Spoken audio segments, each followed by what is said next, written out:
two-parter show. This is a huge day, big day. I know I say that often, but this really is. I mean, President Trump is about to sign an executive order, and I'm going to be talking about that executive order. I got it right here for all of you who are watching on YouTube. Yes, this is the draft executive order on Twitter and Facebook and all the social media platforms that want to act like publishers when they should just allow for free speech. But they only want to act like publishers and editors actually when they're dealing with President Trump or conservatives. So not so much with anybody else's statements like China putting out false information on Twitter or, especially Iran. We've seen like what they've put out there on Twitter, particularly about Israel and others like Kathy Griffin, who not only had the most distasteful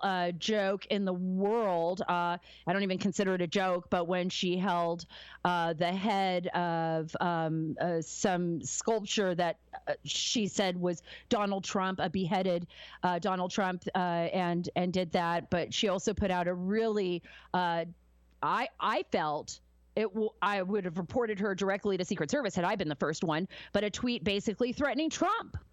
It took him 24 hours for Jack at Twitter to get her tweet off, right? To disappear it. But, this tweet that she had on President Trump, basically that she, would like to inject him with, air, and that would do the trick. That was allowed to sit on Twitter for about 24 hours. So right now, the president, who, by the way, was fact-checked by Twitter when he put out his tweets, fact-checked. Can you believe this? Can you believe this? Just because he was talking about mail-in ballots, which, by the way, even Congressman Jerry Nadler had talked about in New York. He had talked about how they can be tampered with. We've seen what happens when people, even in the guy, wasn't it Jenny? You just wrote a story about a guy in West Virginia, right? Who was tampering with those with the mail-in ballots? Right. He was changing people's party affiliation, and then he admitted to it and said, "Oh, it was a joke." Yeah, right. Some joke. Just the fact that he could do that, right? And that there's been concerns about this. And that even in California, what is it, like Los Angeles? It's like 112% of voters. Like, it's not even the actual number. Like, there's more people voting than there are people. That's crazy. Doesn't that tell us that something's going on there? So President Trump had every right to put out his, his feelings, his statements, and concerns about voter fraud because we have an election in November. And there's a lot of concern about this. I'm getting calls all the time from sources that are concerned about this all across the country. And so he puts out his statements, and then Jack basically with his fact checkers, by the way, a fact checker, the head of his fact checking is a guy by the name of Yoel Roth.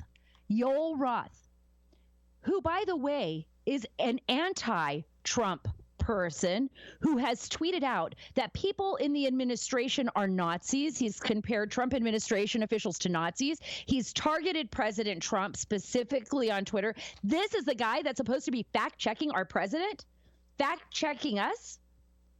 And then I love Mark Zuckerberg. This is interesting, Adam. Are you there? Because you're going to like this. Because he says, we should stay out of it, that we shouldn't be monitoring, which I think we all agree with, right, guys? Mark Zuckerberg says that we shouldn't be monitoring? Is that what you're telling me? Yeah, well, that's what he's saying on Facebook, that he shouldn't be, we shouldn't be getting involved in like policing, people's thoughts.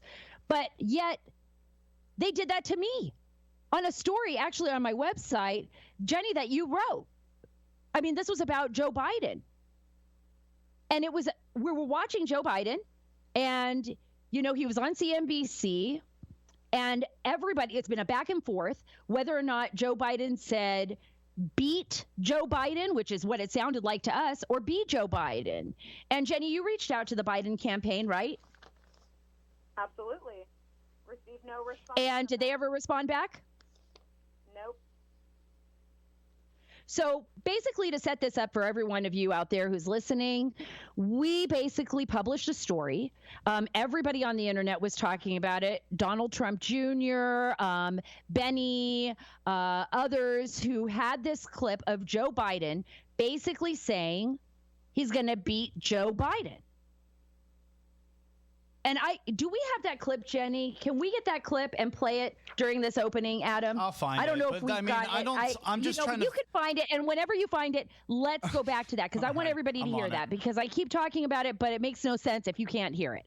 Well, anyways, we published the story. It was a very well-balanced story, and we put it up on Facebook. We had it up on Twitter, and so PolitiFact basically fact-checked us on Facebook. This is a group that Facebook uses to make sure there's no fake news out there. Okay, 85% of the people, maybe even 90% of the people that have heard this clip, heard it the way we heard it. And in fact, CNBC didn't even have a transcript of the script until the controversy broke out. Let's see what it sounds like. I got you. Here you go. Okay. I'm prepared to say that I have a record of over 40 years and that I'm going to beat Joe Biden. Oh, there's no question. That's not even a question. I'll do it again. It's about, get out of here. Right. We need that one more time, just so everybody can listen for themselves. Here you go. I want everybody to hear this. I'm prepared to say that I have a record of over 40 years and that I'm going to beat Joe Biden. I'm listening. I can read his lips, That I'm Sarah. going to beat. It's beat. It's 100% beat. You can see it. Right? It's beat. But then when they did the transcript, Adam, they basically issued a transcript out there that says B. But it was way after the fact. It was after the fact that everybody called him out on it. So okay, let's just say that that's what he intended, and it came out like beat, right? But that doesn't make the story that we put out there false. Joe Biden has had innumerable gaffes. He set a precedent for this. It isn't like we were listening to somebody, who's a great Nobel laureate or speaker, and we just made up some story. I mean, I'm actually hearing the word beat. So do a lot of other people. So we did a follow-up story and said that CNBC said this, but still Facebook, what they do is, and this is how they do this to conservatives, they basically send out a statement when somebody tries to repost the story saying that they basically call us fake news, that the story that we posted is not true. So they not only affect what people are seeing, they actually try to stop us from actually making money. And this is what they're doing to conservatives all the way around. And it's because they support, Biden. They're Democrat supporters. I mean, we can see this. Look, we already saw that with @Jack, right? His fact checker, Yoel Roth, basically called people in the Trump administration Nazis on Twitter. Did they fact check Yoel Roth? For all of you out there that are listening to me right now, it is so frustrating because we've worked so hard to get the truth out to the American people. And I'm going to go back to Russia hoax and the 4 years of covering those stories. The Washington Post, the New York Times, along with others, McClatchy, I can keep naming, wrote stories that were wrong, that were flat on their face wrong. Their sources lied to them. And they never once, even though they tweeted it out, even though they put it all over Facebook, even though they called the president of the United States, President Donald Trump, an asset of the Russian government. They basically said, our president, the United States president, that you, the American people, duly elected, was an asset of Russia. None of them were fact-checked.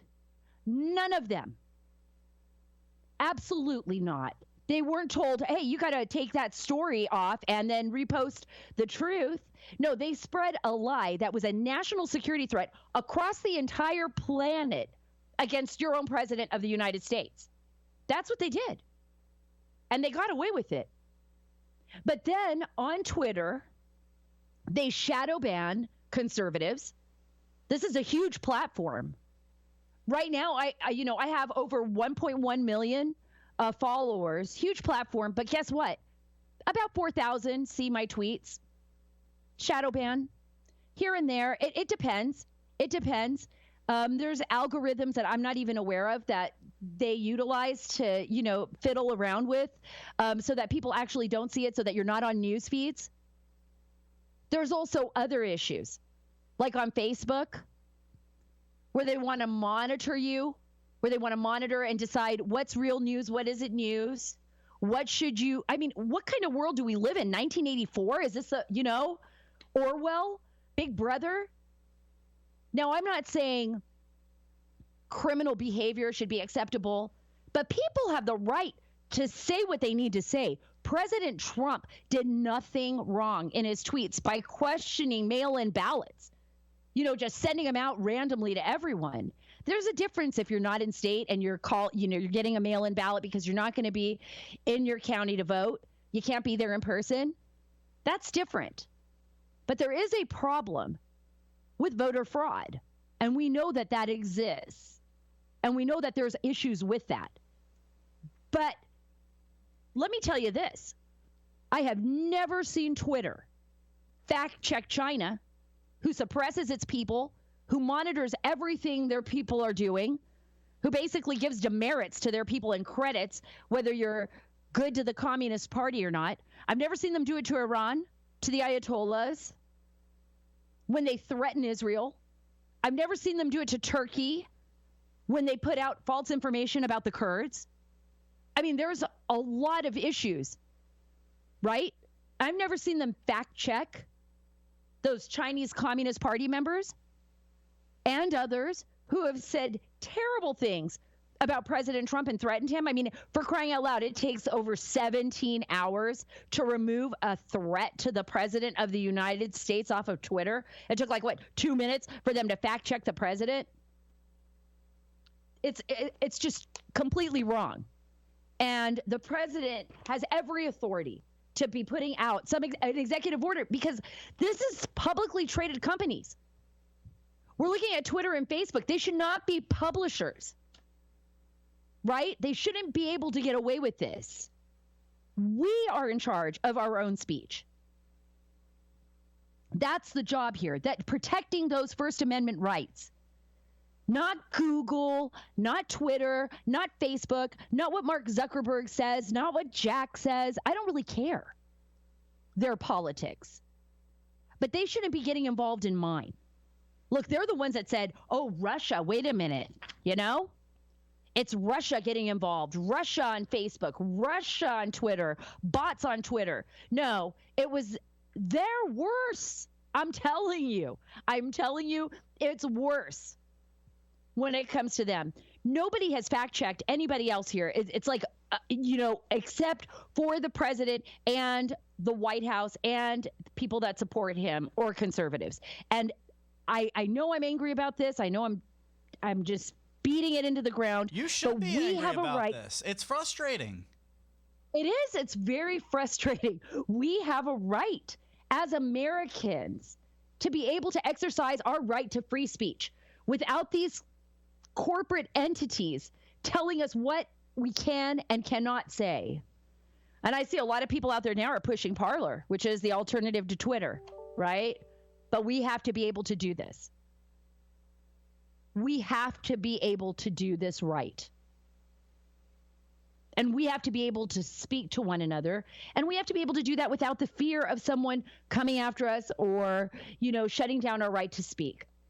And I'm going to go right now into our Health and Human Services because I have today Deputy Secretary Eric Hargan on with me, and we're going to be talking about COVID, and we are going to be talking about China and the future of our nation and reopening our country, our great country, and how important that is. And I just want to touch on this a little bit before I go to Secretary Hargan. But I want you to think about the effects of what is happening to our nation with coronavirus, right? Being locked down and the dangers of being locked down for so long. I mean, so many people aren't getting their health care checkups. So many people are facing all kinds of uncertainty in the future, especially with their job situation. A lot of small businesses have shut down forever. it's a really distressing time, and we're all trying to find our way back. And I think what you'll hear is, that Health and Human Services is saying, look, we want to get the word out that we need to reopen our economy. We need to get people back to work. People need to be doing what they can for their families, of course, mitigating the spread of coronavirus, but doing what they can for themselves and their families to get back into a sense of normalcy again. That we can't just be locked in our rooms. We can't just be living in this kind of fear. And that's why I'm so grateful to have him on here. And by the way, he's going to be speaking about China. He's going to be speaking about Taiwan. It's impressive. His background is very impressive. He speaks Mandarin fluently. Secretary Hargan does. He lived in Taiwan for a period of time. He worked in Hong Kong. He is the Deputy Secretary of the Department of Health and Human Services. He is dedicated to promoting and enhancing the health and well-being of the American people, and he is here at the Sara Carter Show.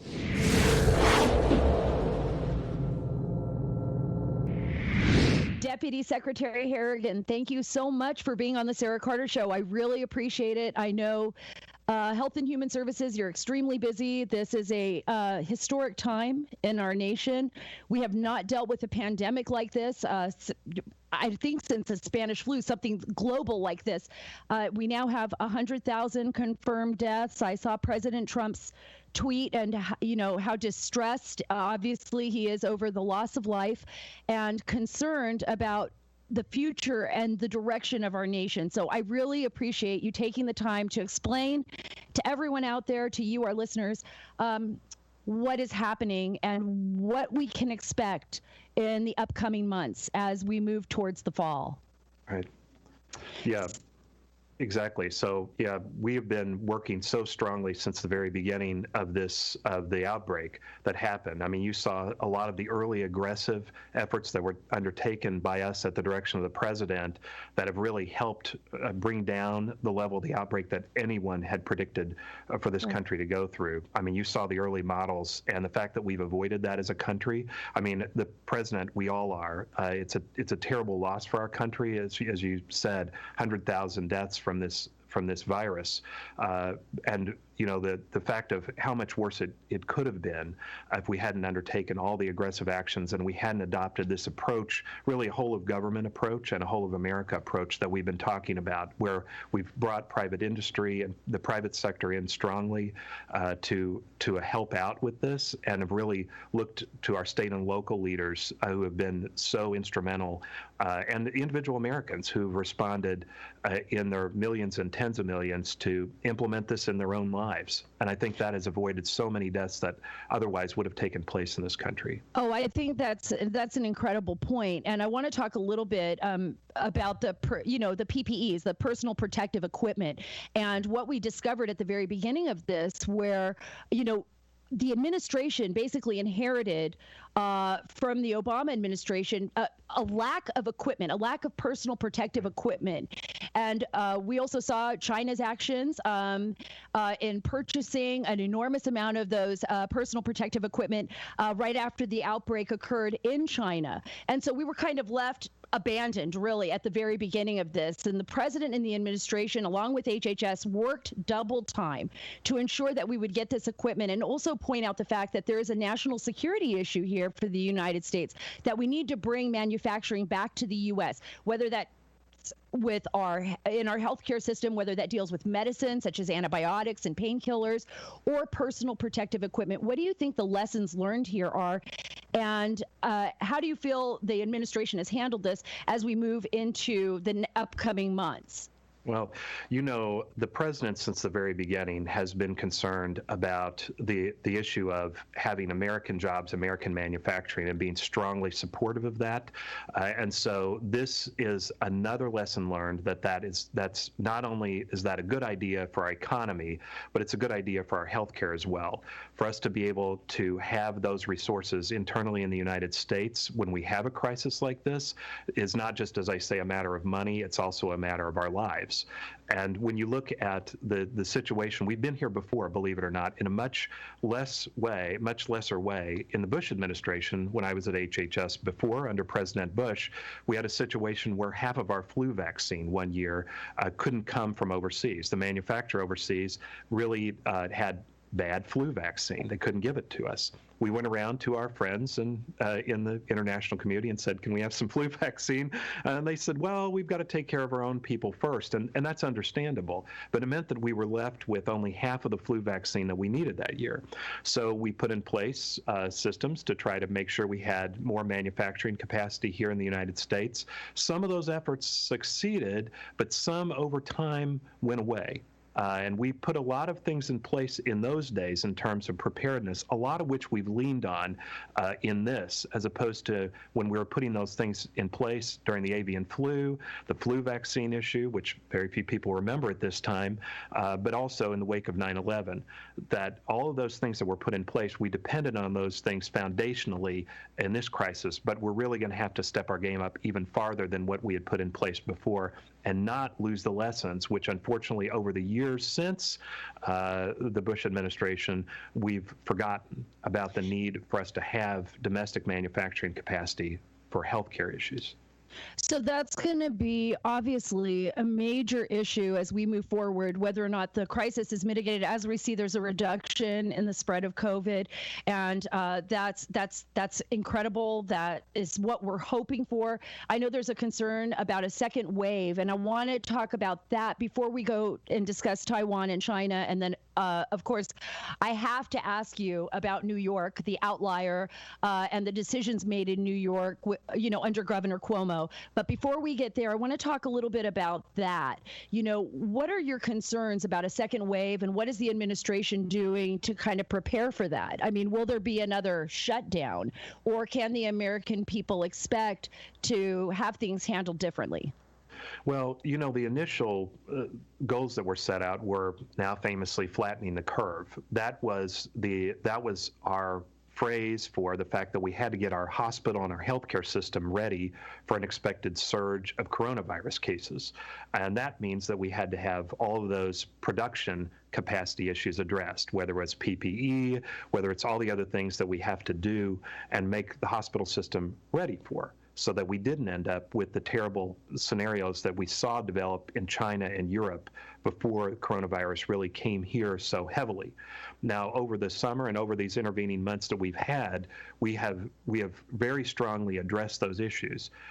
Not completely by any means, but we've gone a huge way towards addressing those issues in terms of production of all the medical equipment and getting staff in place and making sure that those systems are ready. So hopefully by the time an unexpected or anticipated second wave happens in the fall, as one would see with other types of coronavirus or influenza, other respiratory illnesses that tend to have that seasonal sort of ups and downs, that by the time we're there, we'll be much more prepared than frankly, we could have been on the appearance of a new virus that was just sort of announced by China to the rest of the world at the end, really December 31st of last year. So, we've made a huge progress in the intervening few months to address these issues, and I think that's going to continue over the course of the summer, which means that we should be much more prepared in the fall when this goes around. And you saw the president announced Operation Warp Speed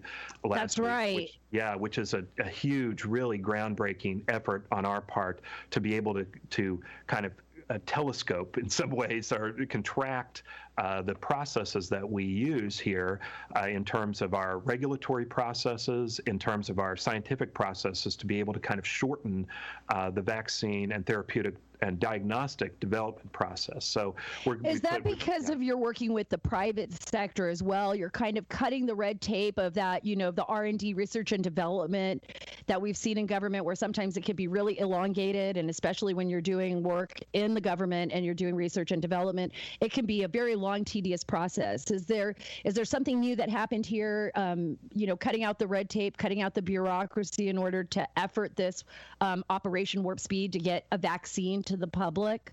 Exactly. So in other words, like in many cases, we can conduct things in parallel rather than doing them one after another after another. So instead of doing things that are kind of, 1, 2, 3, 4, each in step one after another, we're able to do things in parallel and able to get eyes on that by having a lot of effort on our part within the government, and then partnering with the private sector, not having an antagonistic relationship with them, but in other words, partnering with them. So we have public-private partnership on these issues, because the private sector wants to solve these problems just like we do, just like the public wants them to be solved. So instead of us having a combative relationship with them, we want to have a collaborative relationship with them and be able to work with them to say, here's where we can safely work through these issues, not undercutting, because American people are going to want a safe vaccine. They're going to want safe therapeutics. We all do, frankly. Right. But and so to be able to work through that creatively and flexibly, I think that's where something like this, a crisis like this, really draws forth a lot of the great creative capacity, both on the part of the government as well as the private sector, to be able to solve these problems, to be able to get these products done and out, and to be able to address this. So I think it's really drawn out. If there's a silver lining in this, it's that it has really drawn and underlined both the ingenuity of the country and also the capacity of the country to address issues like this, even when it's just sprung on us all of a sudden. Right. So do you believe that we will have a vaccine before the end of the year? I mean, is that something that we can hope for? Well, we of course we can hope for that. Science and nature don't cooperate with the government fiat or our wishes, right? I mean, that's right. what I mean. We wouldn't have even moved forward on this and signed the contract with the companies if we didn't have a good reason to. It's not just kind of a hope. We're not talking about kind of a lick and a promise here. But what we're talking about is something that we have a good reason to believe that the products that we're putting our money and our efforts behind show a really good promise on these. We got a lot of candidates. The ones we kind of put our effort behind are those that we sort of see being at a much stronger point at this juncture. But we're going to continue to work with all the candidates. We've got a lot of companies that are coming forward, as you can imagine, coming forward to try to solve this problem, whether it's a vaccine, in other words, preventing the illness from ever getting there, or therapeutic, meaning something that if you get it, this helps you kind of cure or mitigate the illness after you've got it. So on either one of those fronts, we're trying to find out the strongest candidates, kind of help put our efforts behind those and get those quickly done. But as I say, we're hoping on this case, but we got a lot of good, really smart people involved in all fronts to try to wrestle this kind of disease to the ground. Well, that's right. I mean, this really is a global crisis. When you think of the impact that the virus itself has had on our economy, on our health, on our future, it's enormous. And I want to talk a little bit about China's responsibility here, because the CCP, the Chinese Communist Party, failed to inform the world of the spread of this virus in the beginning. I mean, we can see that. We can see the evidence mounting against them. Now we see what's happening with Taiwan. I thought you wrote an enormously great and important column for the Epoch Times in this. A lot of people don't know that you speak Mandarin, that you lived in Taiwan for some period of time. I want you to talk about that and the importance of this, because when we think of what happened with China, we think of this as a national security issue. I mean, this is probably one of the biggest fears our government has had for some time. An outbreak of a virus, economic shutdown. Now we're actually living it. What was China's responsibility? How can the United States hold China accountable for this? And what needs to be done as far as China's actions we're seeing right now in Taiwan and the rest of the world as they encroach and continue to expand? Yeah, exactly. I mean, I think, as you point out, I did spend some time in Taiwan studying Chinese, and I feel very close to the country. And I spent time actually even in college and also part of my working career in East Asia, based in China, working throughout East and Southeast Asia, and so this is an area that I know fairly well. That the Chinese really fell down on the job in addressing this. I think that they thought that they could contain it. I think that they thought that if they sort of downplayed the virus, that it would go away in some ways. That obviously did not happen. You look at the statistics that they've collected on their own response, and you see the comparison to any other jurisdictions, Europe, North America, in the Americas, anywhere, and you see it's incredibly, now at this point, a real outlier. And a lot of the response that was done by other countries was based on those bad statistics, based on those bad numbers. So that, and so an attempt to kind of, I would say, to obscure it. Possibly it could have been mistakes. It could have been that they didn't really understand what they were dealing with. A part of it could be that they deliberately tried to obscure what was happening in the country to kind of, sort of maintain their image on the international stage. Whatever the source of it was, what really should have happened already is for them to sort of kind of come to the healthcare community, the scientific community, and say, how can we correct this? In other words, let the community in, let the medical community and the scientific community in at least, and see what actually took place in China. Instead, there's been sort of continuous kind of rearguard actions by the Communist Party to kind of obscure what happened here. And in the middle of that, of course, Taiwan, which is a country right there that's had a very successful response to this, that had really constant communication and back and forth travel between Taiwan and China. And yet when the outbreak happened, Taiwan adopted a real model response to the coronavirus, and they did very well with it. So why aren't we allowing Taiwan's their model, their response, the information that they gathered, why aren't we paying attention to that? Now, we are, the United States is, obviously, but the international community is not. And that's not really appropriate in a healthcare context. This is a country that is 20 plus million people, that has a very sophisticated healthcare system, that was one of the first countries to be exposed to the coronavirus, that adopted a really good model in this, and the information is not being shared through the international organs that should be responding to a healthcare crisis of this kind. One of those is the WHO, is the World Health Organization. I want to play you a clip. I want everyone out there to listen to this clip. Now, there's going to be a moment of silence. Because Dr., and I'm going to pronounce, I don't want to mispronounce his name, Aylward, who's the number 2 at the WHO to Dr. Tedros, is basically being asked a question about Taiwan from a journalist, and he refuses to recognize Taiwan. He refuses to recognize Taiwan as a separate entity of China. Adam, can you play that? And just listen for the dead space. Nothing's going to go wrong there. It's just he does not know what to say to this reporter. Would the WHO consider Taiwan's membership?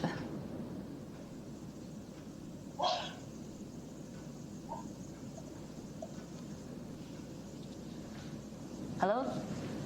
I'm sorry, I can't hear you. I couldn't hear your question. Okay, yeah. Let me repeat the question. No, that's okay. Let's move to another one then.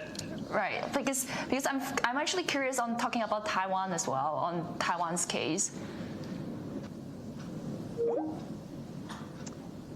Hang up. We decided to give Dr. Aylward another call to follow up. And I just want to see if you can comment a bit on how Taiwan has done so far in terms of containing the virus.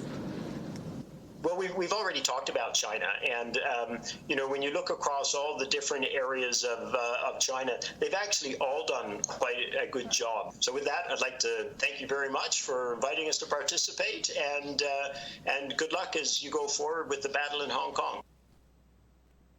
I mean, this is the World Health Organization completely completely dismissing Taiwan altogether.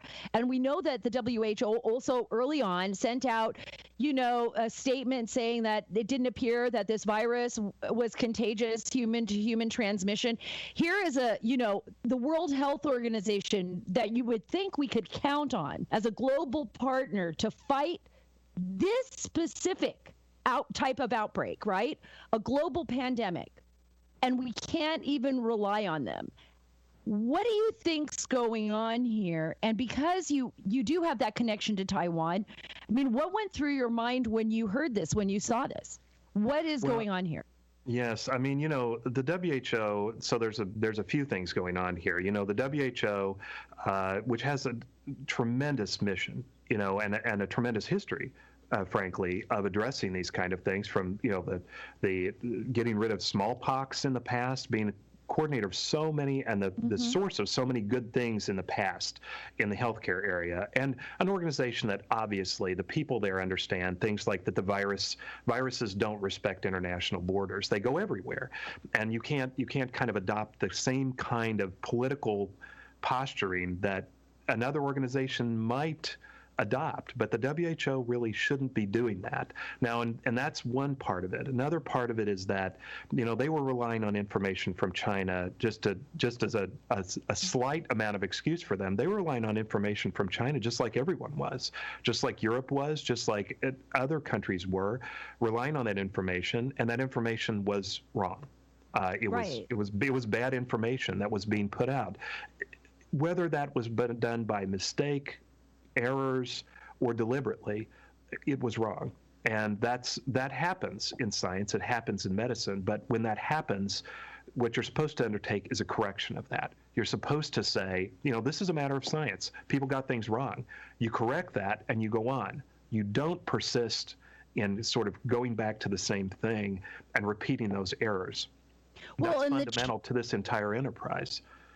Well, and the Chinese government, and we saw that they knew for some time. I mean, there was an outbreak. We saw what was happening in Wuhan. We would see the videos. I would see the, citizen journalists would be pushing videos out of China, trying to get word out to the people. And the Chinese really didn't close down their borders until late January, where there was quite a few people flying out of Wuhan. I talked to people in Italy that said that, they continued to have flights coming in to Italy from China. And so the Chinese, it appears that they deliberately did not share this information with the world. And, that is a big concern for me, is like, how do we hold, and it's difficult because we're dealing with a nuclear nation, a very powerful nation, China. We want to be very careful. But how do we learn from this in an effort to mitigate this type of problem, a potential disaster in the future, when we're dealing with nations like, China that refuse, basically, we could see that WHO and other people have succumbed to their political pressure. How do we deal with this as a nation and protect our own citizens from this happening again, I guess is where I'm going. Well, some of that is, the president has called very strongly for WHO reforms to happen, and that he's called that out. He came under criticism internationally for doing that, but it's the right thing to do. We at HHS are going to, we're going to look at reforming whatever we need to do to strengthen our systems, and no one is immune from this. Neither WHO nor anyone is immune from the sort of oversight and reflections that everyone's going to have to undertake in the wake of this pandemic to see where the system can be strengthened, where we can reform the systems to make them better. The president is just saying what he is plainly speaking about what needs to be said, which is that our international system, and led by WHO in the case of these kind of things, has to be reformed and strengthened so that this doesn't happen again. And WHO clearly in some ways has come under pressure from China to adopt certain policies, to take certain stances in this, and that's something that's going to have to be looked at as well, is what their response was in this crisis. There have been the good and bad have been mingled in here, and that's unfortunate. In that, I think that they've taken steps that they didn't really have to take, and they've taken stances that they didn't really have to take, and that aren't consistent with the WHO's responses that have happened in the past. And so I think that that's something that clearly the president and we all recognize. And I think WHO recognizes it as well. If they took a good, honest look at what they've done, that they would recognize that themselves. I think that's important. Or we're going to pull their funding, and other countries may pull funding too if it continues. One question about oversight as we look at this, New York City. I knew I was going to bring it up. Governor Cuomo. It's a big scandal now. Patients that have actually gone from the hospitals into nursing facilities and exposed those most vulnerable. Now, the biggest thing that everybody kept saying over and over again, we need to wear masks, we need to take care of our most vulnerable, that being our elderly, as well as those who maybe have underlying health conditions, people with HIV, cancer, heart disease. And then we have a state like New York and a city like New York City, where you have the USS Comfort, you have the Javits Center, you have all these places where patients could have gone to recover from COVID, but they were transferred to nursing homes. And now Andrew Cuomo, and I want to play a clip right here, and then I want to get your take on this. Andrew Cuomo is actually blaming the nursing homes. Can you play that clip, Adam? The obligation is on the nursing home to say, I can't take a COVID positive person. I'm too crowded, I'm too busy, I don't have enough PPE, whatever the answer is, doesn't even matter. It's if they say I can't take the person, they can't take the person. So that's how it works. I got to tell you, I have friends in New York City, one of them who I just spoke to today, somebody who lost an in-law at a nursing home after they were exposed, and they're just like, I don't see how this isn't manslaughter. How he knew these patients, could be exposed to COVID. Why were they transferring them there, and why didn't they put them in a different type of facility? What is HHS doing, looking into? I mean, I know New York's an outlier, but in order to mitigate this type of problem in the future. Well, New York is an outlier in this circumstance with regard to their nursing homes. As you well pointed out, we've known since the beginning of this disease outbreak that it goes for the old and it goes for the medically frail, and those are combined in nursing homes. Those are the places where the elderly and the medically frail, and the elderly medically frail, are. That's been the problem. It was the problem all the way along. In Europe and here, that's been the issue. To require these patients to be taken from the hospitals to the nursing homes is a real problem. And I think that has to be faced by the state, that regardless of what somebody says now about, well, they could have decided not to do it, or they shouldn't have done it if they couldn't have, when the state says this is what you're required to do, a lot of places feel that's what they're going to have to do. And it is an outlier in that sense, that other states didn't require this in the same way. Or it wasn't felt to be required because it wasn't stated so strongly by the state, essentially, that they better take them. Now, you can say, well, they should have done this, they should have done that, but when the state's saying strongly, these patients are coming out in their hundreds, and you're going to have to take them into your nursing home, they're going to do that. They're going to try to do the best job that they can, but they're afraid they're going to get shut down, they're going to get fined, they're going to get investigated, they're going to get sued. They're going to lose funding for not doing it. They're going to lose funding, they're going to get sued, all the things that a state can do to the nursing homes that are in its jurisdiction. So, it's disingenuous to say, well, you could have not done this. There are plenty of places, states, that this didn't happen. But it happened, and there's a reason why the public has recognized this as a problem in New York, because it is an outlier in this sense. There are plenty of places where there have been nursing home outbreaks, but and that happened. It happened right at the beginning. That was the situation that happened in Washington State. We knew this as an issue since the very beginning, that this disease came to the United States. This has been an issue. It's been highlighted. It's been highlighted in fact. It's been highlighted in the press. Everyone knows that this has been an issue since the very beginning. So it's really disingenuous to start saying that, well, things could have been avoided. if you're the head of a state and you're requiring that of your nursing homes, there's a clear consequence of that. There should have been, if you're going to say that, it should have been surrounded with, but you don't have to. We're requiring it, but you really don't have to. There are plenty of places that had requirements on how to transport patients and keep them safe.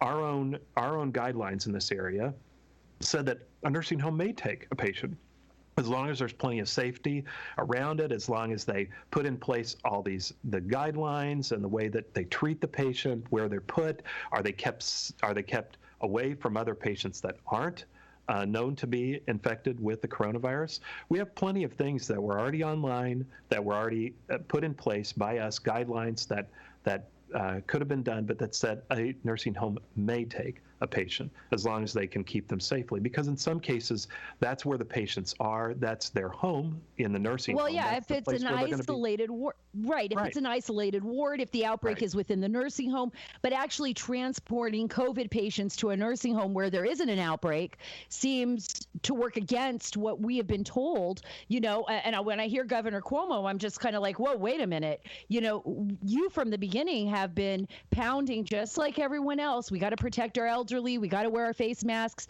We're locking down. We're shutting down small businesses, big businesses. We're going to mitigate the spread of this virus. And then you take people that have COVID and put them in a nursing home where it spreads because it's a virus. I mean, there's nothing we can do to stop the spread of a virus. You sneeze, you cough, you touch something, it exists on a handle, it doesn't get wiped down, somebody carries it into a room.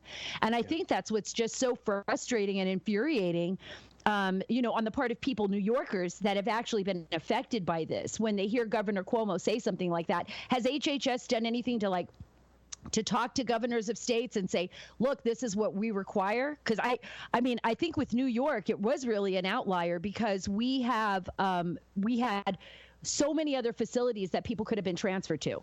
We have since the very beginning. I mean, these guidelines came out fairly early from our nursing home regulatory agency that came out. CMS put these guidelines out early. And so, we've already been there, and we already had guidelines about nursing home safety in place already, and then had specific things that were put in place, for dealing with the coronavirus.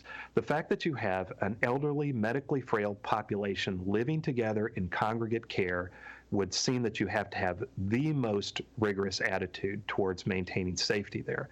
That has got to be one of your areas that's the biggest tinderbox in this situation. And to then say, you're coming out of the hospital, you've been infected with the disease, go back into this circumstance, you're required, and you're required to be accepted into this, full stop. That's good. That's a situation where there's going to be a lot of problems. And it required there to be, at the same time, a really different attitude towards maintaining safety. And it was just here's the requirement, go do. And you heard that in the clip. Well, if you hadn't, you should have not done it. In other words, you shouldn't have listened to me. That's not a very good response.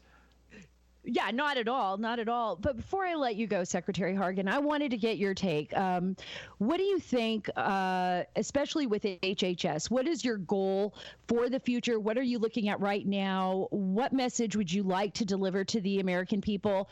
I know all of us, rely so much on especially right now that we're in lockdown, and what the future, role of government is going to be in all of this, and what we can do to help move the process along and do it safely as we reopen our businesses and maybe head back to school. Well, one of the things that we are trying to get the message out on is that there are health consequences to the lockdown. This is not a situation where it's the health care versus the economy. This is a situation that the longer lockdowns go on, the health care effects that aren't part of the coronavirus, meaning heart disease, cancer, strokes, mental health issues, behavioral health issues, suicide, all those issues go up the longer a lockdown happens. People need to go in and get the care that they need. Most Americans do not die of infectious disease. Most people die of heart disease, cancer, diabetes, chronic COPD, all those issues really need to be addressed, and we have to address them right now. Patients need to take care of themselves. They need to start going back into the healthcare system and taking care of themselves, because this is not health versus dollars. This is health versus health at this point, and we need to keep that in mind while we're dealing with the coronavirus. And we're going to be dealing with this coronavirus, trying to address it with vaccines, therapeutics, diagnostics, all the armamentarium that we have in the United States and globally for dealing with this disease. But at the same time, we need to make sure that Americans take care of their health in all the ways that they normally would be doing. And people put that on pause for weeks and now months. And we have to make sure that we at HHS get that message out to take care of themselves on all the other fronts that need to be taken care of while we're dealing with coronavirus. So those are the consequences that policymakers and leaders need to consider very strongly while they're talking about reopening their localities, reopening their economies, their cities, counties, and states.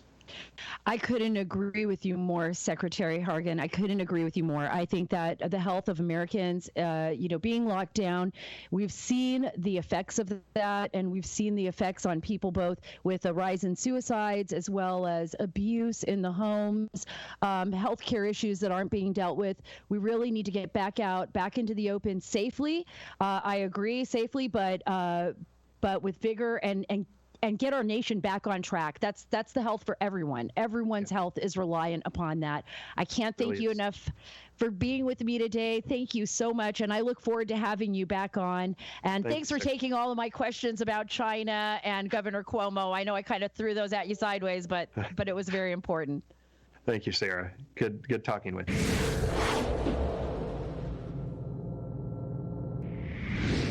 Deputy Harrigan's emphasis on the fact that we need to start coming out of this lockdown and really focusing on what is going to make our nation healthier and us as individuals healthier is so important. I think that was the most important part of the whole interview. Actually, it's at the very end where he's saying, look, HHS, our goal is to get the word out to the American people that you need to get with your doctors again, that you need to get outside again. You need to do it safely, but you need to get your family back out again, just so we can get to a point where we're not suffering from what's happened to us from being under this lockdown for 3 months. I mean, I think there is a tendency for us to feel like, the longer we're in place, the longer we're locked down. I mean, especially for some people, it's a really scary thing to say, well, I'm going to get back into the public, right? You're out there. You're hearing all these stories. What does COVID mean? I mean, even for me, it's tough to get through all of the mess, to figure out, what does this really mean for me and my life and my family? When we see all the numbers of people that have been affected by it in New York and in other places across the country, now 100,000 people, right? That number is very daunting, and it's very scary. And my heart goes out to all the families that have been affected by the coronavirus outbreak and what China has done to us. Because I'm going to go further than Deputy Harrigan. I believe that China is responsible for this. I'm not going to give them any out. They knew. They should have contacted the United States, the World Health Organization, let everybody know. They should have locked down Wuhan. They shouldn't have allowed people to travel freely for that entire month. The lockdown didn't happen until the end of January. They knew about this. They knew about this in December. Chinese have top doctors. The Chinese Communist Party understands what's going on. They're all over the planet. They are, very adept in science, and they knew what was happening. And they knew what was happening in China, and they were trying to hide it, or they didn't care. So those are the two options, neither of which are any good, and both of which should hold them responsible for what has happened to our nation and what is happening to people all over the globe. But Secretary Hargan is right. We have to get out of this lockdown. We can't just sit and fear and wonder when this is all going to end. We need to move forward. And that requires us doing what we need to do, listening to our local authorities and taking precautions, but getting our schools back open. We can't afford to lose more people in this country, not to the extenuating circumstances surrounding this. We've seen a rise in suicides. We've seen people not make their medical checkups. There's a lot of fear that there's a lot of people that are missing diagnosis of cancer, of heart disease. And as Americans, we just can't continue that path. And also the effects on our small business. So I think you, me, we've got to move forward. We've got to figure out a way to do this. We cannot endanger our nation any more than it's already been endangered. And we got to put the blame where the blame belongs. And I believe that's squarely on China. Now, before I let you go, before we walk away from this incredible show, the Sara Carter show, and our discussions on coronavirus, I don't want to leave without going back to what we discussed in the beginning, which is, what is happening with Twitter, Facebook, our social media. I want to play the clip one more time, just one more time. This is Joe Biden, Vice President Joe Biden on CNBC. This is what Facebook is now basically targeting me for. Jenny wrote a story. Everybody was writing about it because it sounds like Joe Biden is saying beat Joe Biden. Can you, Adam, play that clip again for our listeners so that they can hear this? And I would love for you guys to write me and let me know what you think. And just before I play it, listen to what is said before it. Why would he say be Joe Biden instead of beat Joe Biden? Here's the clip. I have no idea. To say that I have a record. Let me get that a little clean. Here you go, from the beginning. I'm prepared to say that I have a record of over 40 years and that I'm going to beat Joe Biden. I mean, even the emphasis on the word and the inflection that he used in that sentence sounded like he wanted to say Donald Trump. No, Sarah, I've had a record for over 40 years and I'm going to beat Donald Trump. But he said Joe Biden. And people make mistakes. Like, obviously, we don't want to just hammer him for making... But, like, this has been one after another and another. And, like, what is happening? Well, but he has made these gaffes before, Adam. Jenny, we've written how many stories about his gaffes? Countless. I mean, countless stories about all of these Biden gaffes. And yet Facebook is trying to damage me because we wrote this story. And they are sending out this notification. Adam, your friend just got one, right? When he tried to repost the story? Yeah, I was just scrolling through Facebook as we were in between takes, and there it is. Just another person who likes to post very political things, of course, just got flagged, and it was the exact same thing that we were just talking about. Right. So PolitiFact basically went out and said, oh, but Biden's team said it was B. And after the fact, CNBC had to concur with them. So he said B. Don't worry about what you're listening to. That isn't the case. So throw common sense out the window, folks. Nothing to see here. And now they're going to flag me and make it impossible for people to get my stories until I comply with them, which is probably going to be that we have to take our story down, which I will refuse to do because I will not take it down because Biden said beat Joe Biden. And that's what I hear. And I'm going to go with my common sense here. Now, could I be wrong? Maybe. But that is not a false story. Now, we followed up. We did follow up, right, Jenny? And we wrote a story that CNBC and the Biden campaign says that it was not beat, it was B. So we put that up there. We're very accurate at SaraCarter.com. We're going to tell you both sides of that story. I want you to go to SaraCarter.com where you can actually see the story on Joe Biden and then let me know yourself what you think. What do you think he's saying? And if you think the story is false. I would love to hear from you. And remember, you can follow me on Twitter at Sara Carter DC. And we will not allow Facebook or Twitter or any of these other platforms tell us what we need to say, how we need to say it, and who we need to believe in and who we need to support. We are our own people. We're Americans, and we're not about that. This is not communist China, folks.